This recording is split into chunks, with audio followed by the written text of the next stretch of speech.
Everybody, this is Michael Becker, and welcome to the MEF webinar series.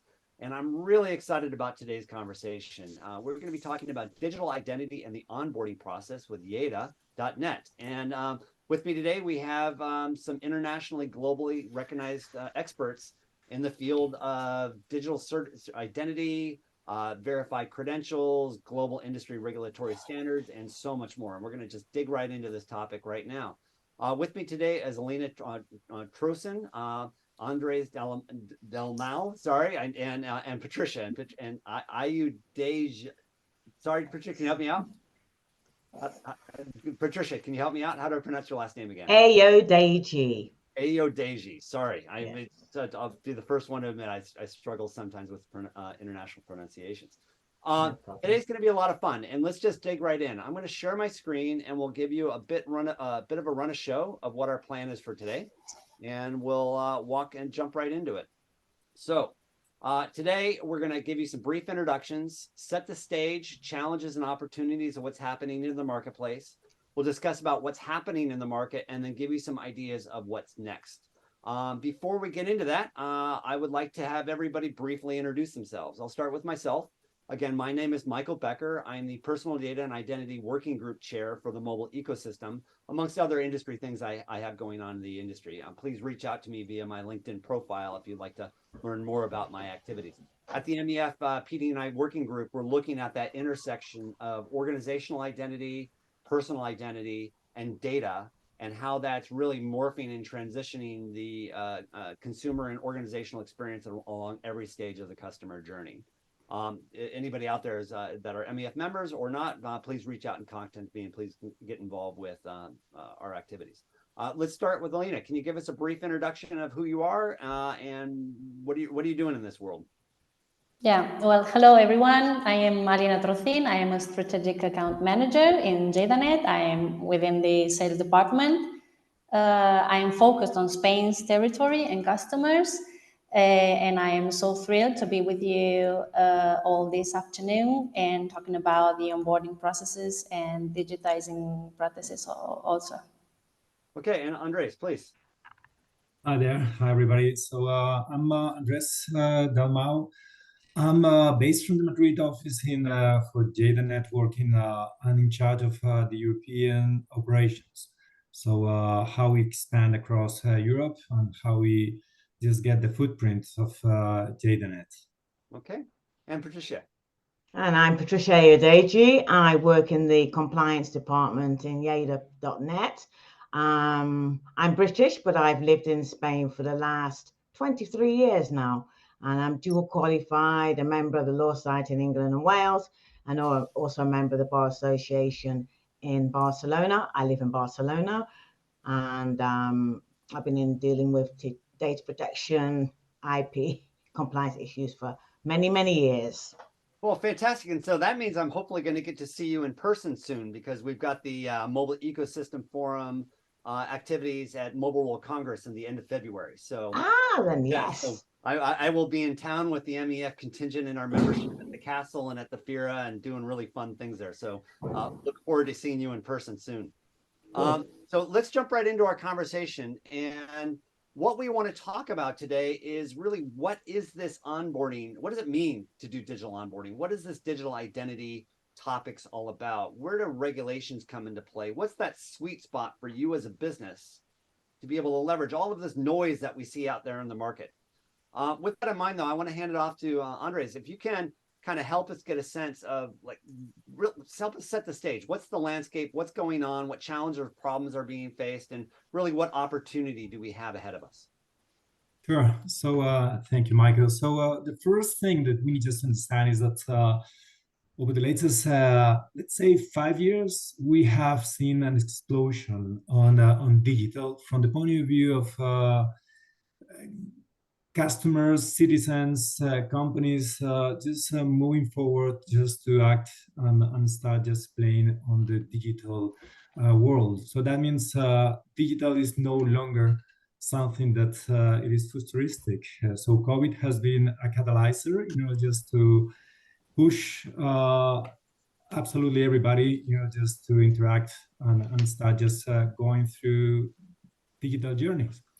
And with that, it comes trouble because I mean, more and more companies are just embracing digital transformation. That means moving some of those process into the digital channels. It could be web, it could be social, it could be on the mobile. So any place that you can figure out. And of course, crime comes with it. So in the same way as let me pause you right there though. Are we really just talking about digital? You know, so when because because in what I'm seeing more and more is really it's more about being phygital, you know, in the sense that our digital selves are actually actively involved in the interaction with physical media and as we move around in the space. And I've heard statistics that have suggested that by 2025, because of the Internet of Things and IoT devices and the rampant connectivity of our lives, you know, we will be interacting with an IoT device every 18 seconds of every day. Yeah. So what that means is our digital identity and our interactions will be happening in the physical world too. So what do all of you think about that too? Are we just talking about those digital experiences, or are we talking about really our digitally enabled lives? So, I mean, you bet. So it is not just yourself. It is about your routines, anything that you identify as automation, how you just interact with your connected home, your connected car, you connected whatever. By the end, it means that you are all the time connected. So, and that means that it is so relevant that whenever that you connect, it is you that is really connected and not anyone else. And on that note too, we're not just talking about me, the human being, Michael Becker, or Patricia, the human being, the lawyer, but we're also talking about the corporation and the entity and their employees, because you know I'm a human being when I'm out shopping, but I'm also a human being when I'm an employee, and the context of those different elements of me are relevant for this digital identity discussion too, are they not? Patricia, you're nodding your head. So, you wanna? Can you? Yeah. Well, it's a bit of a spoiler, Michael, because I'm going to talk about that a little bit later but don't give during the my high level presentation. element. Just you can just say yes, but it seems like you're yes. Okay, great. So with that backdrop, where we're physical digital beings living in this digital world, COVID really, you know, was the massive catalyst that drove us all down to that path. Why does this matter? What's happening? So and this is where we just introduced on this in this forum the drama. So for doing a good pitch, you need just to generate the audience just to feel that there's a problem, and there's indeed a problem. So everybody's just talking about AI. Everybody's talking about how technology is spread in every place, and that means that we have suggested just to use this first slide, you know, to share what is the meaning of trouble. Meaning of trouble with AI and the digital ecosystem is that, well, this is an informed report coming from Crime and Science report. It was a workshop done. Europol was underneath, and there was a question raised to experts that were just joining from police organizations from all around the world. And they ask, okay, guys, so AI is with us. So which are going to be the biggest threats for the next 15 years that we should be facing? So let's take a futuristic view of what could be the impact. And look what we found here is that suddenly there was one single threat that was just making the most of the noise here. And this is just coming from what it's popularly identify as a deep fake. So this means fake audio video that we're just becoming more and more close to this scenario. So anyone on the audience that will have an iPhone and you have FaceTime, so you can just choose if you want just to have your own meme that will be just having a fox face or a chicken face, and we'll be just speaking like you. Of course, it's silly, it's simple, well, but it's in your mobile. And that means that if it could be done in your mobile in real time, it could be done in any place with different faces. And that means that, well, there's trouble because the more that the impact could happen, the biggest will be really the challenge. So in this graph, what you see is how those threats were ranked in orders of concern based on the harm that they cause and the potential, like criminal profit they can gain. So how easy they will be to carry out and how difficult they will be to stop. So maybe, Michael, the best thing is just to show what is deepfake. Maybe moving from the next slide would be a good idea. Before we move on that, though, I'd like to kind of throw out some additional information. I mean, just this week, there was the UK AI, the first ever UK AI a symposium or forum that brought, I think, 20 to 30 governments together to talk about how do we tackle these AI problems. And yesterday, or a couple days ago, the Biden administration here in the United States put out a White House position on security and AI. But I also would hope that, or could you also reinform me that it's not just AI that fraud's been around for a long time, and it's been around in all aspects of email and all aspects of problems. AI is just one of the many tools and mechanisms that the fraudsters and the criminals are using, to our detriment. And I think what you're about to show us is, especially when it comes to image and audio, we as humans really are getting to the point where we can't tell the difference. So you want to share that with us? Yeah. So this is this is a good picture because it's kind of a popular way how in the media you can just see on how Tom Cruise is just being fake. So and this is being done in a very easy way. So plenty of YouTube videos, plenty of pictures where you can just see Tom Cruise just doing crazy things, and this is done in real time. So this picture is done just using an application that will be just on the website or even on a laptop, and can just fake that human being, and you see the original and how the deepfake happens to interact. Of course, you can just figure out that if this can be done with a picture, it could be done with an ID, with a passport. And this is a good next one that if you play the video, you will see how that original picture can just animate it, just to make it look like real. And if you think about an interaction, this is where I will connect with the FaceTime experience that you can just act with your mobile phone. So this is just a picture of somebody that is no longer with us. So just think about that doing and happening as you have seen Obama singing or just anyone acting into life. So if you have time after this session, just go to this webpage where you will see that Deep Nostalgia tool, that it's an AI deepfake tool, where you can literally just play with your own pictures and in a matter of seconds, get them alive. Fantastic. And again, let's just so we're clear on this, the fundamental problem is it's not just about the fact that I can manipulate a picture or image in this type of context. It's when that picture and image shows up in an email or a text message from my bank or from my insurance company, or I was just recently in a webinar with the team over at Glyph. We were doing a briefing with them, and they were talking about a story where a woman had a call from her daughter saying she's been kidnapped, and it was her daughter's voice, and it turned out to be a complete scam.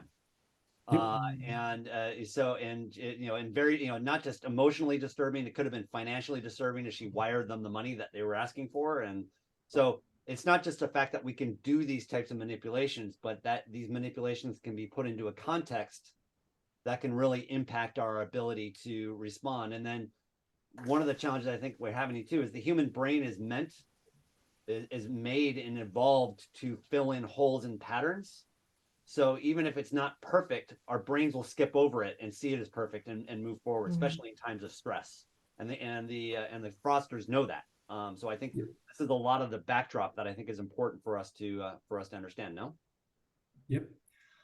And of course, with a problem, there's always options and solutions. So Michael, if we move to the next one, let me just fit into the overall ecosystem that we have. So we have a market that is definitely demanding more and more digital experiences, innovation that is just helping just to make those digital experiences happening and so easy and simple. And then regulation that we should say that sometimes is late.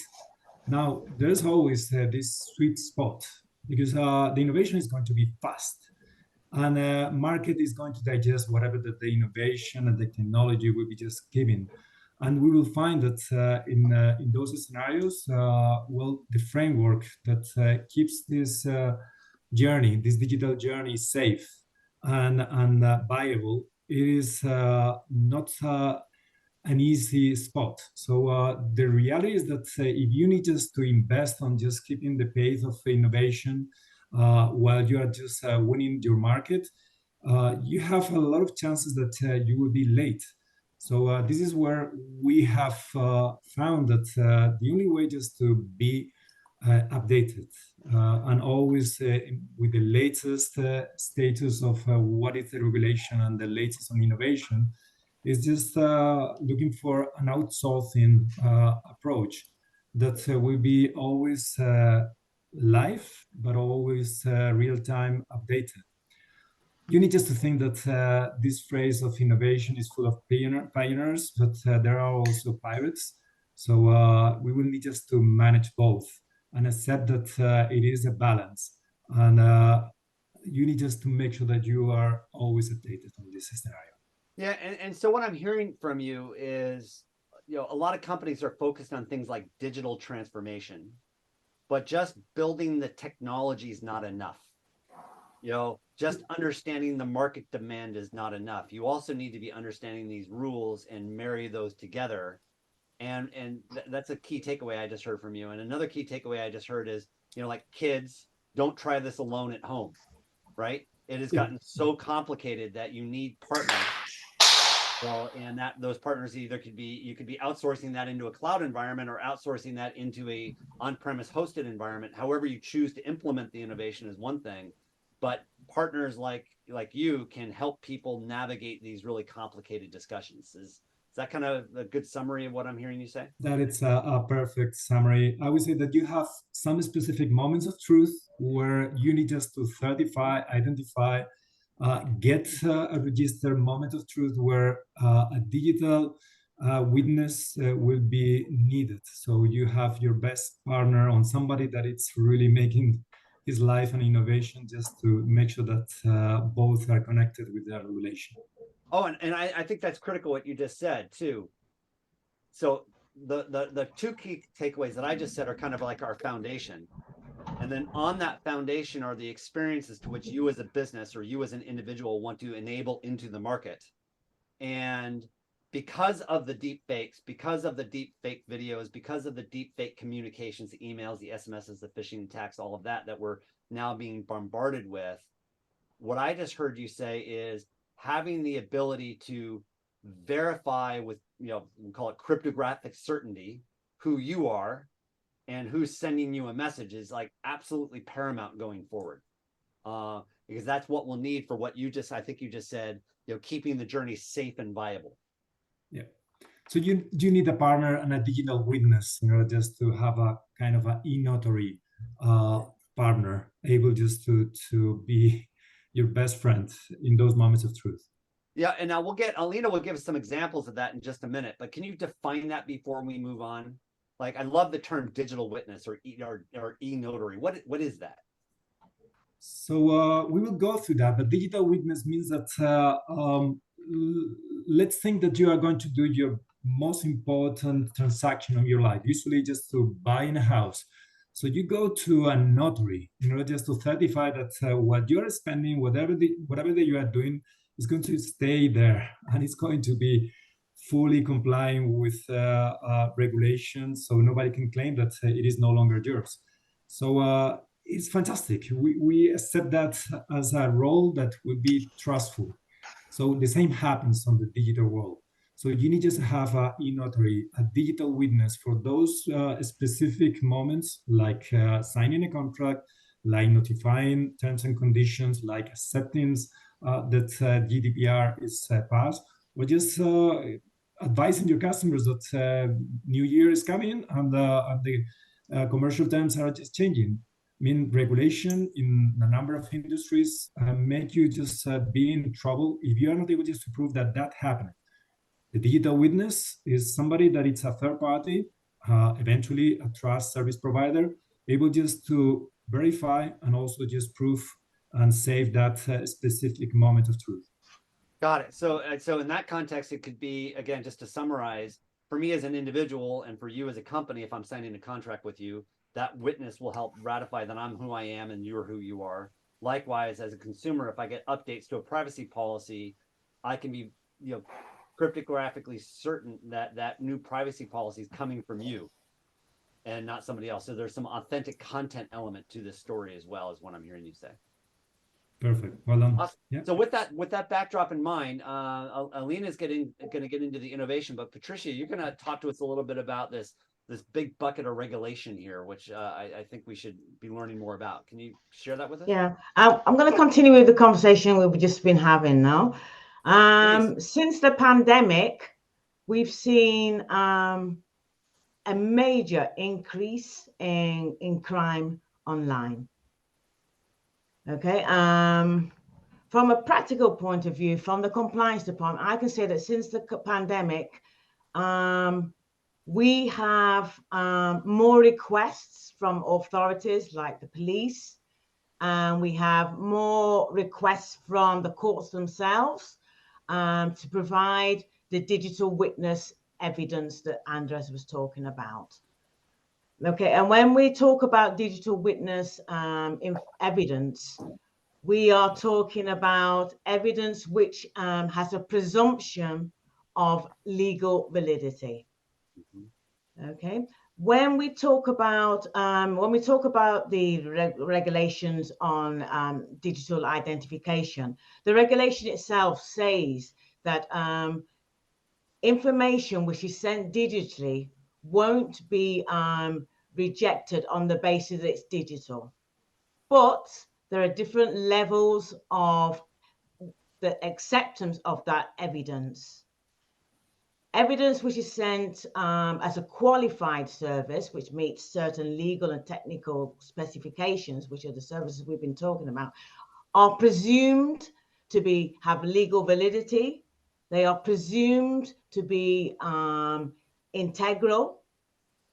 They are presumed to be sent by the sender via our services, and they are presumed to be received by the recipient via our services. And all that evidence is locked into certificates, which we provide when we're asked to by the police and by the judges. And more, the police and the judges are asking us for evidence. Before the pandemic, they asked us maybe on a twice monthly basis. Now we get this every week, and it's increasing to every day that we're asked to provide this evidence. And in addition to that, we also know that many judges are not up to the mark with technology. So we're also required as a digital witness to physically go to the courts, whether in Spain or outside of Spain. We have many cases outside of Spain, to explain how our services work, to explain how the evidence is locked into the communications that we send. So we need to be our clients need to be on the game with us, because the crooks, criminals are on the game. In the same way that technology increases, their way of beating technology increases. And then we have the added complication of AI. So that's one point. So that's the first point I'm making with know your customer, KYC services, which are qualified services. We also need to know our employees. So we have conditions which employees need to meet. We have procedures which employees need to meet. And we also have anti-monitoring, laundering procedures as well. Okay. So we need to bear all of this in mind when we're talking about communications. And it's important when we talk about this evidence being disputed. The good thing about our services is really it can't be disputed, because it's presumed to be legally valid because of all the different things I talked about: integrity, authenticity. So what do you mean by integrity? It sounds like that's a really important term. So can you define that? What I'm saying is that the communication which was sent is exactly the same communication which was sent. It hasn't been altered in any way from the moment it was sent. We all know that with normal PDF, for example, it can be altered at any stage without you having any kind of perception of that. But a digital communication that we send can't be altered, and if it was altered, we would know because the keys would change, etc. And again, we won't get into the nitty-gritty details about that, but that really gets into this realm of cryptology, and if the underlying numbers get changed, that's easily recognizable, and we can talk about that magic later. Let me go back to the point of KYE, know your employee. I'm also hearing Andres had talked earlier about this whole idea of knowing the sender, and you talked about that briefly as well. So is KYE also not know your entity, know your organization? So essentially we're needing to cryptographically verify both the sender and the recipient, or every party within a transaction, whether or not that be a digital communication, a web-based interaction, or even increasingly in a physical environment. Yeah, exactly.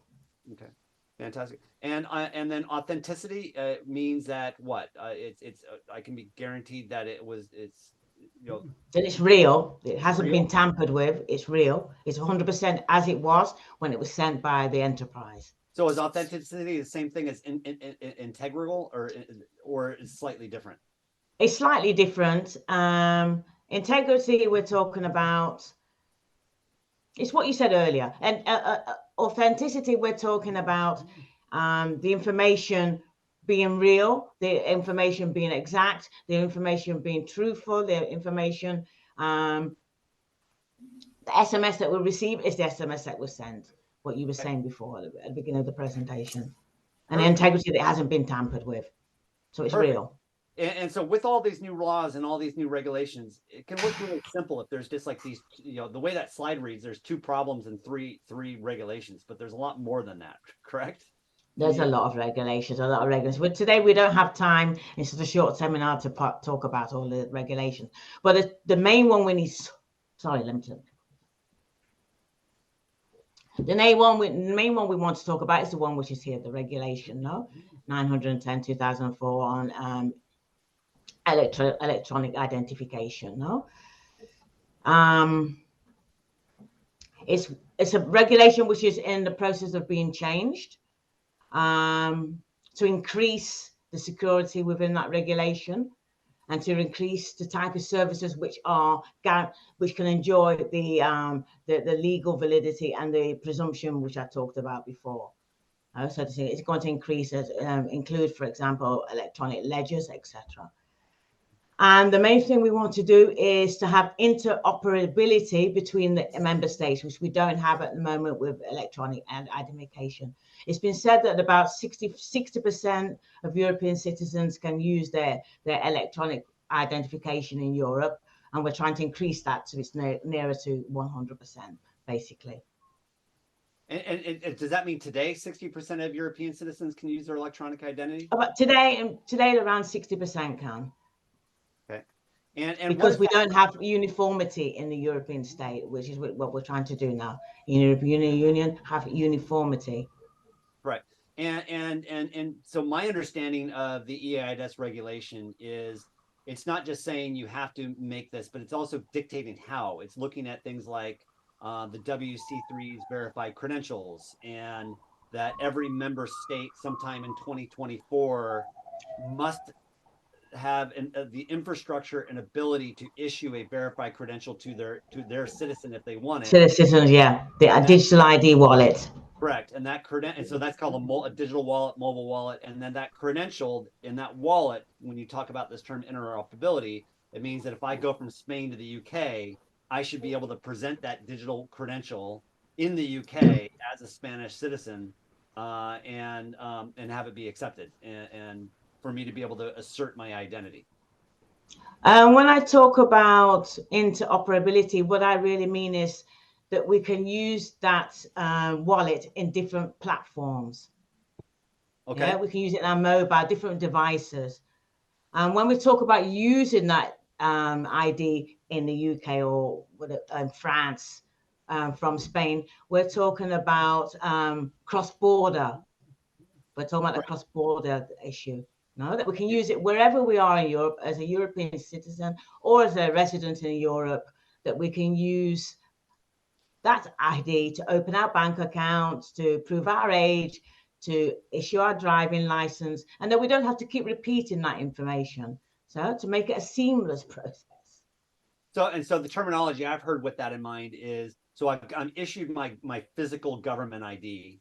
That physical government ID can now be issued natively digitally into my government issued digital wallet, and every European Union state must have the ability for their citizen to be able to do that. But likewise, as part of the EIDS, if I'm not mistaken, there's also this opportunity, as you just asserted, for third-party for corporations, for private nonprofit organizations to participate in this new emerging ecosystem, such like a bank can agree to issue their version of a wallet and also accept whatever the European citizen is presenting.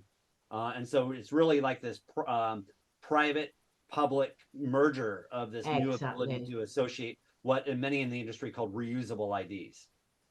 Yeah. And the UK is not exactly a very good example because, as you know, we've left the European Union, so it's not a good example in terms of all of this. But yes, well, for example, I'm a British citizen, but I'm a resident in Spain, so I will be able to enjoy the use of this ID digital wallet. I understand that the EU is doing a lot on this front as well. So, or I mean, not the UK is doing a lot of their own work on this front. And much like the United States, so at some point we can see this rolling up. And another area along where I just heard, not necessarily specifically EIDAS, but 2 weeks ago, the entire country of Bhutan has released a digital certificate where every single citizen of Bhutan and its corporations now have a digital verified credential certificate, not certificate, credential. Moreover, every visitor to Bhutan received one so that they then can navigate throughout the society. So what you're talking about here is not just a piece of paper that's happening in amongst discussions of governmental regulators. It's actually happening throughout all of Europe, if not globally, as we speak. And it's something that cannot be ignored. Mm-hmm. Exactly, because the EIDAS 2 is just going to build on EIDAS 1 and offer more security, basically. New services and more security. But as we said, we've already discussed that security is a major issue. Yeah. And so, a little bit about the privacy sides of this too. It's not just like I can just show you my driver's license or my passport, but do these new methodologies and these regulations also require me to have the ability to have granular data control? Like I don't have to give my birth date. I can just assert that I'm over 21. And this new mechanism will allow me to have that privacy preserving experience as well. Is that true? Exactly. It's exactly as you said. And the main thing we need to bear in mind is that the EIDAS 1, the present one which we have, was before GDPR.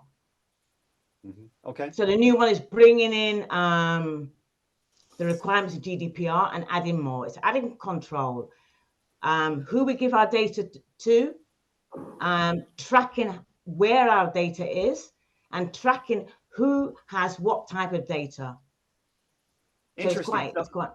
So I'll be so both the organization and the individual will be able to hold each other accountable, basically. And we'll have cryptographic certainty of parties within a transaction or within a communication. So that tells us who sent the message. That doesn't say the message is necessarily good, bad, or indifferent. That's up to the parties then to determine that. But at least now we can know who they were and we can hold them respectably accountable. Exactly. We can control our data more than before. Yeah. So it's really that intersection of control, privacy, security. It's that kind of perfect mix. Interesting. Okay. So any other final comments to note about where we're at with this, or can we move in and have Alina kind of tell us like how do we actually pull this together into practical examples? Alina can move in, and if we have any questions, we can come back to this. Perfect. So Alina, like what, we just heard a lot about the regulations. This is a core comment from you, no? Yeah, so I actually quite like very much this slide because we are operationalizing the regulations so companies don't have to. So basically what we do is, what our goal is to translate regulation requirements into technology. So we must look very close onto EIDAS and EIDAS 2 coming. What we can see today is that these are ongoing live processes. They are constantly changing, and we have to manage to, let's say, standardize the technology in order to adapt for all markets. I dare to say that for the first time, we can actually say or see that regulation and technology are now friends. They are actually very aligned now. So what we used to see that regulation had to be adapted because of the certain needs within the market, and technology always went faster than the regulations. So thanks to the EIDAS, the coming EIDAS 2 and the digital ID wallet that we were just talking about, it will all be a lot easier for both companies and providers. And an example of this is how banks and other sectors are affected by it. So within the next slide, Michael, if you want to. But before we go there, I think you just, Yeah. for me, at least, you've just given me a new tagline I want to start using. So, a while back we had that introduction of, privacy by design. So product developers, experienced developers need to, at the very beginning of the development of their technology and their products, to consider the privacy implications and, the ability for one to control the who, what, when, where, for what purpose, and for how long someone may have access to their information or to them. And that became like the foundation of technological innovation. And then more recently, I've been hearing security by design, right? So then, in addition to making sure the data flow is appropriate within your systems, you also must make sure they're secure. And based on this, what you've just said, I think we should also now be talking about regulation by design. That the regulatory framework needs to be built in the DNA of your product in such a way that allows you and your product to scale and evolve as these things change at the speed of the internet. Yeah, so definitely companies must have into account what regulation is and what the requirements are, because if they don't just stick with the regulation requirements, they will, at the end of the day, they will get fined because of not fulfilling with what the regulation requirements, the technical requirements, in order to make sure that what we nowadays translate to the digital processes must be in a certain way cloning a physical process. So the term you used before, the phygital processes, are actually today still very present because companies are still having the physical processes and the digital processes. So what we're trying to do is to have the perfect mix of both processes, but making sure and ensuring that we all the way covering all the regular requirements. And Patricia, in addition to knowing the regulations exist, there's also a requirement to be compliant, demonstrate compliance to them, is there not? And when we talk about compliance, we don't just talk about following the letter of the regulation. We also talk about the spirit of the regulation, no? Mm-hmm. So we need to go beyond that. And I think too, based on what I've heard, and maybe Andres, you can comment on this as well, is, you think about a European regulation like EIDAS, but when we talk about this idea of operalization, it's not just pan-European. There's also local contextual adjustments in each country. So like, there's how it's being implemented pan-European wide, but then you might have additional regulations in, say, Spain that you need to deal with. Or for those that are aware of the US, especially when it comes to privacy regulations, there's the US, and then there's California, which often does something very different. And then there's New York, which just can often be considered insane. I mean, it's just completely different. And so, but if you want to be, working throughout the US, you've got to be able to both work basically globally and locally at the same time. And that's where I hear this, where I see a quote like this, and I'm like, man, I could see how having access to a service and a community like yours could be incredibly helpful for businesses to be able to do that, to be able to operationalize regulations both globally and contextually and locally. Sound critically important and need to be doing that. Yes. But I would say that with these with these type of services, we're also looking for standardization in Europe. As European members, we're looking to standardize these kind of the regulations, whether that be data privacy or qualified services. No, the idea is that yeah, Andres, you look like you wanted to make a comment there. No, I'm just considering, just for those who are just watching this session, just think that what you have framed perfectly, it's the real battlefield for companies. So just following the regulation for the coming years, it's going to be massive in terms of the amount of effort that you need just to allocate, just to be compliant with every single step that is just changing. And without having the 100% certainty that this is going to stay for forever. So it's going to be a changing environment. So you can make a living and get big department just by driving a platform that will be just be updated, aligned to that one. So maybe as you are just showing, Alina is going to show how we do it. And Alina too, can you help us understand as well when you discuss this? It's not just about doing the legal checkbox that says I'm compliant, but it's actually using these regulations as a tool to make your service better, to make your service more trusted, and to really differentiate yourself from the market.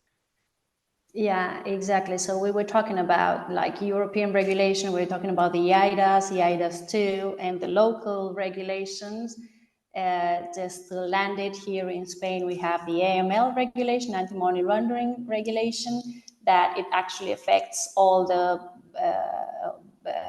bankery sector, all the financial entities. So an example of it and how other sectors are affected by it.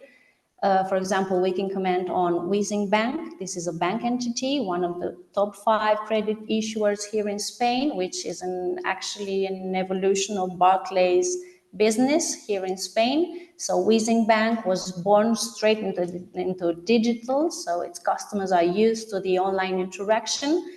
Weezing has actually adapted its processes and implemented different technology for each type of product, or depending on if we're talking about a new customer or an already existing one. So for a high-risk product or a bank account opening, the bank will deploy a high level of trustworthy technology as online identification, face recognition, biometrical matching, in order to assure a customer's identity and eliminate fraud.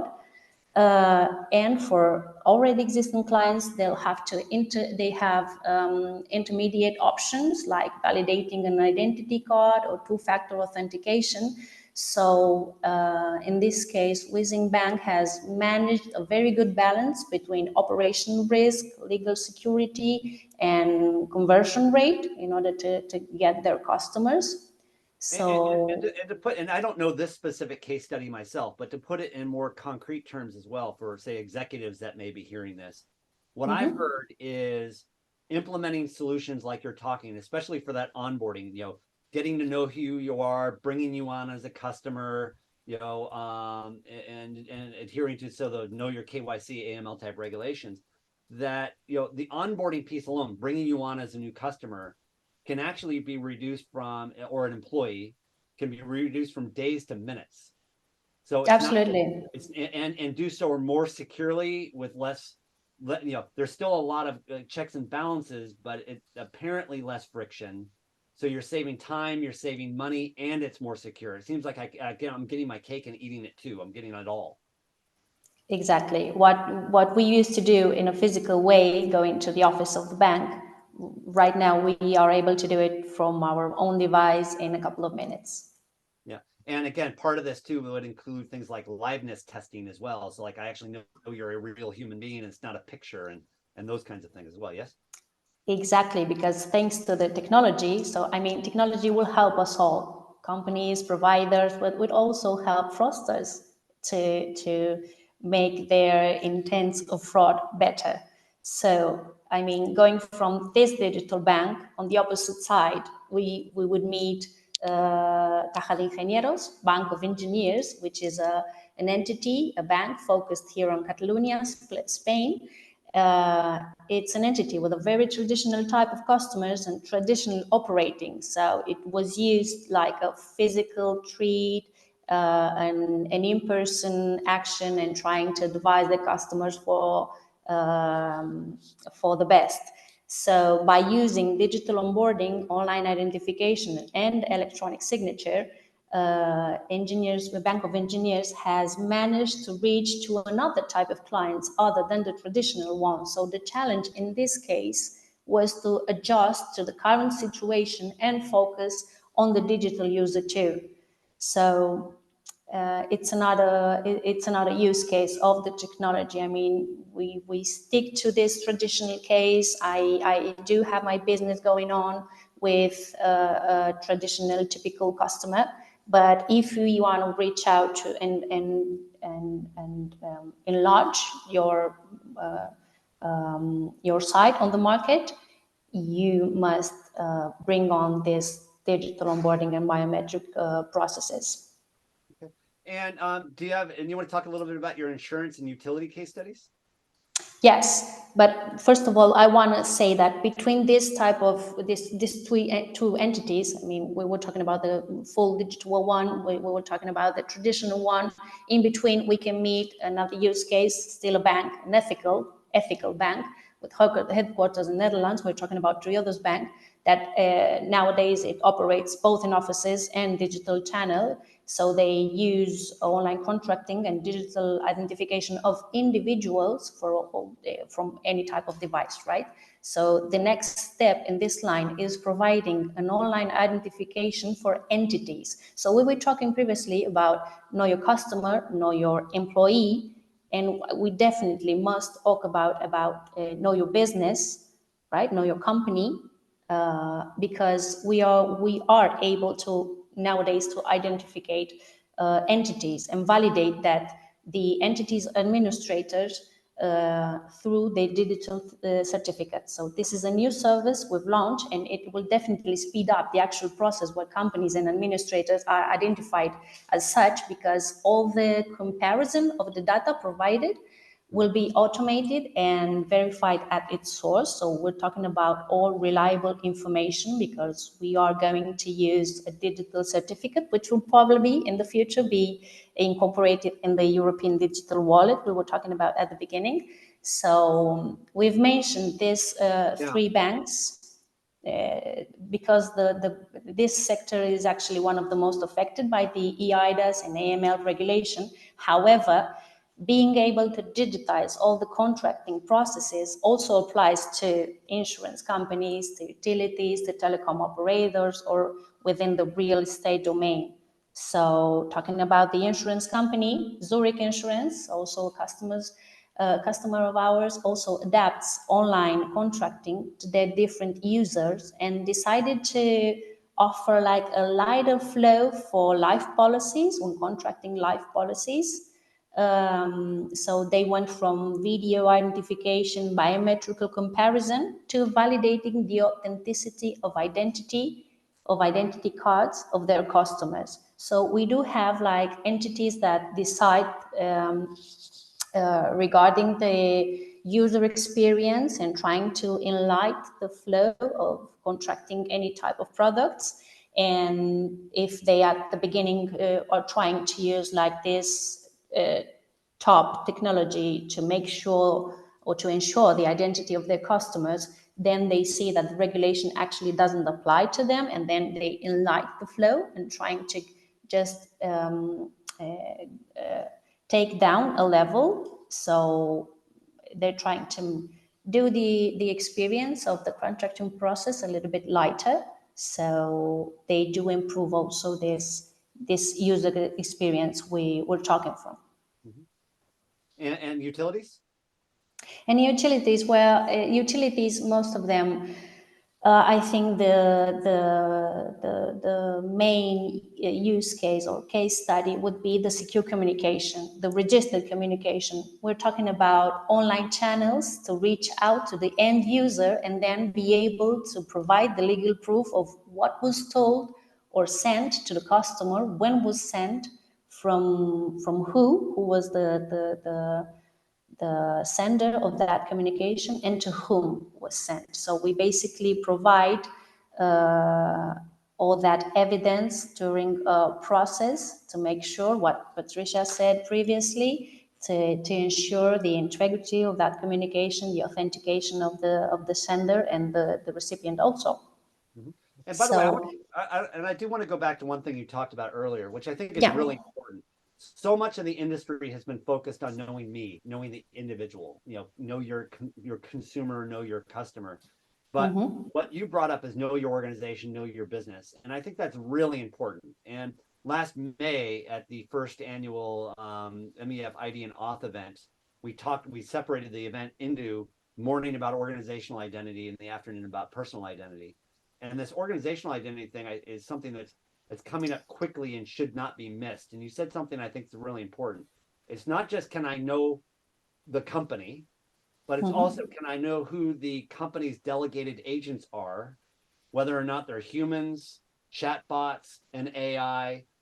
So, for example, an AI will start representing companies through a chatbot, for example, and that chatbot should be assigned a credential as well, so that I can cryptographically know that chatbot's actually a delegated representative agent of the organization. So do you see that? Patricia, I see you nodding your head a little bit. Do you guys see that happening and evolving, and how quickly?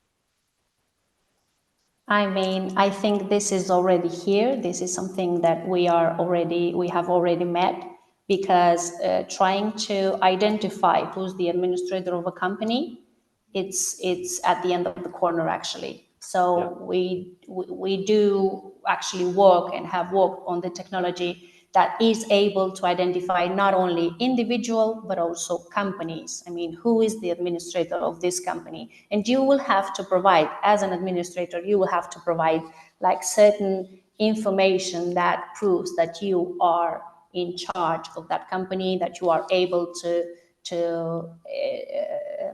you are a decision maker regarding contracting and any type of processes within the company. So I think we're already there. And then once you do that, you get issued a verified credential that then can be dropped in your wallet that you then can use to present and assert your identity, or granularly or assert your recognized authority. Like I can sign checks up to so much money, which then can be cryptographically verified.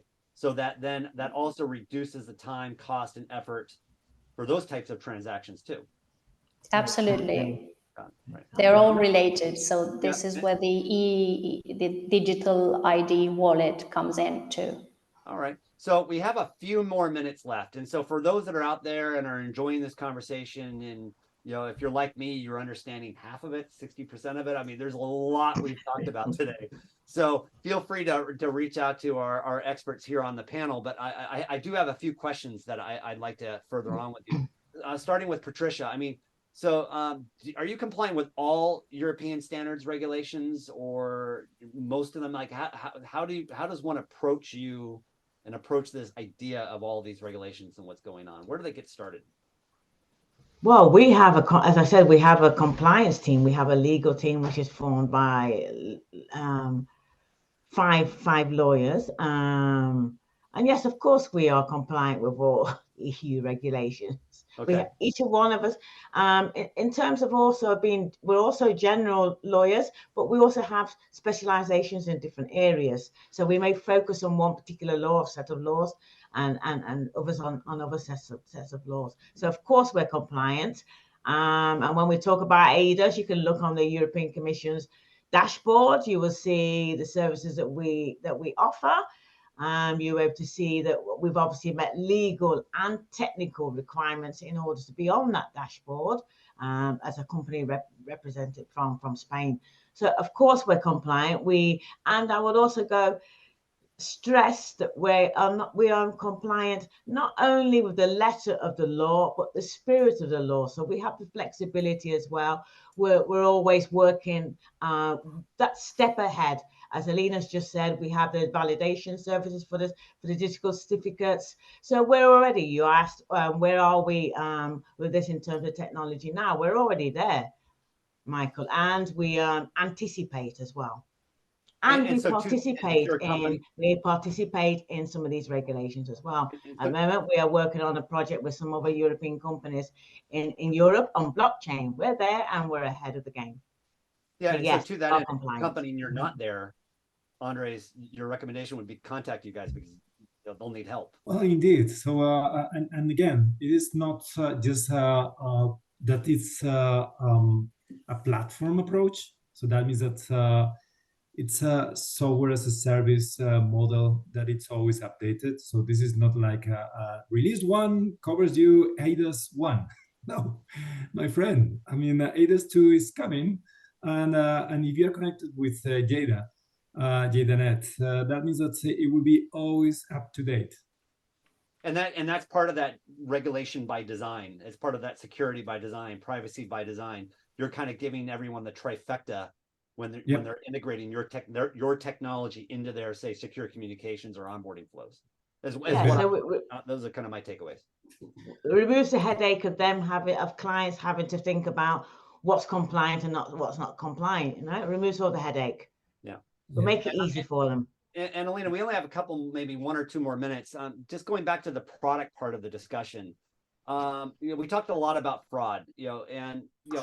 Is there any 100% secure solution? I mean, what's your response to that? Well, I mean, the main focus will always be mitigating fraud. So what we have to do is to be technically prepared, have a foolproof technology, constantly evolving, so we can keep fraud ratio at its minimal levels. So technology evolves so fast for both good guys and bad guys. Nevertheless, we can say that today we have enough resources to guarantee a high level detection fraud. So is there any 100% secure solution?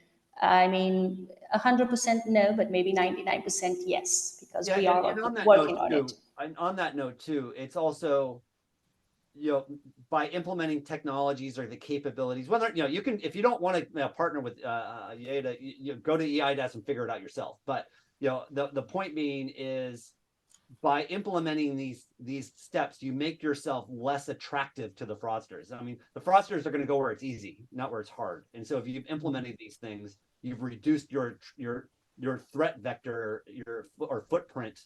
And so therefore the fraudsters are going to move on because it's not too much effort. It's kind of what I'm hearing as well. Since this is the mobile ecosystem forum, what about, how does all this fit in with mobile, like mobile messaging, like AIT SMS fraud, or those types of activities? Like, presumably this is all mobile related too, no?